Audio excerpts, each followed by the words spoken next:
Күршеләрнең тауығы да қос кебек. Казанның әбейләре дә миңа почти кыз кебек. Шаян әдипнең шигырьләре дә юмор хисе белән сугарылган. Яңа җыентыгында 17 яшеннән бирле язган иҗат җимешләре урын ала.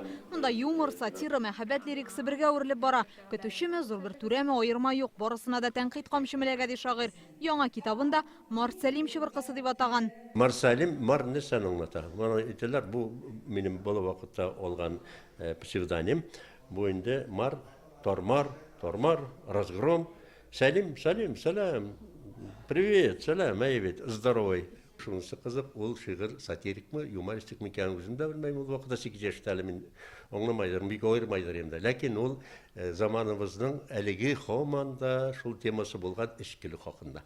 8 яшендә беренче шигырен яза, 12 яшендә әсәрләре матбугатта басыла башлый, 15 яшендә тәүге фельетоны дөнья күрә. Хәзер исә Марсель Сәлимов 50-дән артык китап авторы, әсәрләре шуның кадәр үк телгә тәрҗемә ителгән. Шигырьләре бик күп төрле. Аны әйтеп бетерә торган түгел. Ул русча хәлдә дә бар, чит илләргә дә чыгып сөйли ул бит.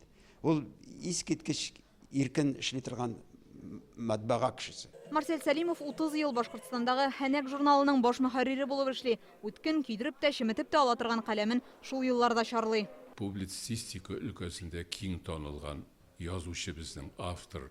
Аның прозасы да бик бай. Һәм бүгенге көндә дә ул безнең ике республика күләмендә генә түгел, бәлки Россия Федерациясе күләмендә дә әдәби хәрәкәттә бик актив катнаша. Хәзер шагыйрь яңа басмасын башка телләргә тәрҗемә итү белән мәшгуль. Тиздән аны Казахстанда һәм Лондонда тәкъдим итәчәкмен ди. Инзилә Хөсәенова, Андрей Корсинский, Яңа гасыр каналы.